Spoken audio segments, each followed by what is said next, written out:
से पर्वपर्वाणी हो कि नॉर्मल दिन में गुड़ अरिसा क्या न पसंद आउ यार गोटे भल कथा है आगे आम अधिक दिन पर्यटन स्टोर भी करें से मुझे 300 ग्राम चाउल सांग को आउ गोटे मुठा बा 1/4 कप चाउल एक्सट्रा नहीं एक्सट्रा चाउलटा जिते आम चाउल को ग्राइंडिंग करके चलेबा से खदारे ही पलाए सब जिनस को भल भाव में धोईदे यहाँ पिठा चाउल नुआ चाउल नवा को ट्राए करेंगे जमार पुराना चाउल ने भल से धोईदेला 12 ରୁ 15 घंटा बतुरिया छाड़ा और मझे 2 ରୁ 3 थर पानीटा भी चेंज करदे प्रति 4-5 घंटे थे ये देखो बतुरिकी भल भाव में चाउल आमर फुली जाइए पानी भी खाई जाइए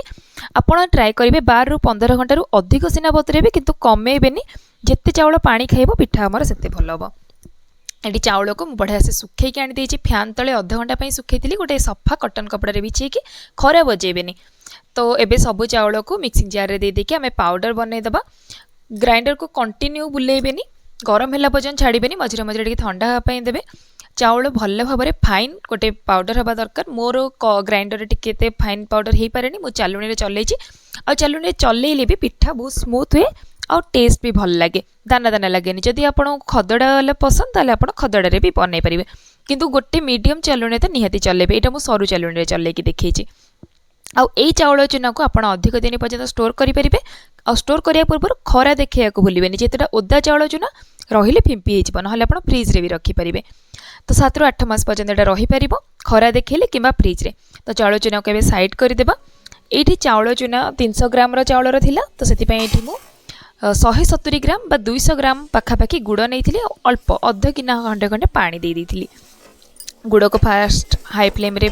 आम मेल्ट होगापी देवा गुड़ मेल्ट गला फ्लेम को मीडियम करदे आ देखो ये पाग केमती चेक करेंगे पानी रे आम देदेबा गुड़र जो मेल्ट करथिबा ना सेटा देदेबा देखो गोटे सॉफ्ट चॉकलेट लगे हाथ को जदि आप हाथ में धरी पारु नाहांती ताहाले सेटा पाग हेइनी जेतेबेले एमिति जेमती मु वीडियो देखौची एमती गोटे सॉफ्ट चॉकलेट पाग होइजिबो ना सेतेबेले जानिबे आपणकर गुड़ पाग हो गला आ गैस र फ्लेम को सिम करदेबे बा लो करदेबे फटाफट घी पान महुरी भजे राशि देदेबे सब जिनस गोलैकी गोटे हाथ में चाउल चूना ऐड करुथिबे गोटे हाथ में घांटुथिबे जदि आपण घरे अन्य सदस्य अच्छा ताहले अन्य हेल्प नियंतु कहीं गुड़ अरिसा बा चीनी अरिसा बनैबा एकुटिया पॉसिबल न थाए जेहेतु ये कम क्वांटिटी में बनाऊली से मुझे एकुटिया बनई जदि आप अधिक क्वांटिटी बनाऊँ ताहले अन्यर हेल्प नियंतु और यही स्टेज रे फ्लेम को बंद कर दियंतु बढ़िया से मिक्स करदेला देखो जंतुणी ये रेडी हो जाइए ऊपर गोटे चामच घी देदेबा ताकि आम जंतुणी सुखीबनी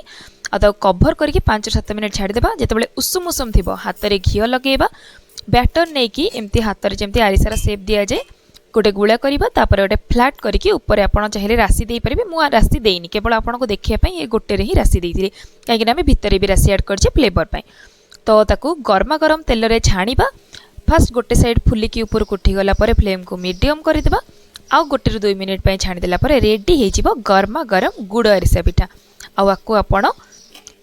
मासे रू 15 दिन पर्यंत स्टोर करके एंजॉय करेंगे आ लॉन्ग जर्नी जब कड़े जाऊँ सांगरे भी नहीं पारे